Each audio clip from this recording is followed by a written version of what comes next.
নমস্কাৰ বহাগী ধাৰাবাহিকৰ আজি নিশা আহিবলগীয়া 220 নম্বৰ এপিসোডৰ প্ৰমো ইতিমধ্যে মুকলি হৈছে।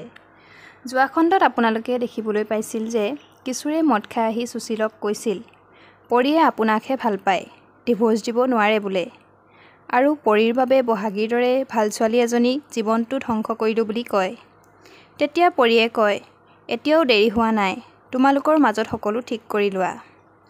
আজি খণ্ডত আপোনালোকে দেখিবলৈ পাব সুশীলৰ মাকে কিশোৰক বহুত নিশা হ'ল এতিয়া ঘৰলৈ যোৱা বুলি ক'ব। আৰু পৰীয়ে তেতিয়া কিশোৰক ক'ব বহাগীৰ জীৱন মই ধ্বংস কৰিলোঁ, আৰু এজনৰ জীৱন মই ধ্বংস কৰিব নোৱাৰোঁ বুলি ক'ব। অন্যহাতে বহাগীৰ দেউতাকে দীপক ঘৰলৈ মাতি পঠিয়াব। দীপে আহি খুৰীদেউক সুধিব খুৰাদেৱে ইমান ৰাতি কিয় মাতি পঠিয়ালে। আনফালে বহাগীৰ দেউতাকে দীপক ক'ব স্বৰ্ণালীৰ বিয়াখন কালি ৰাতিয়ে হৈ গ'ল।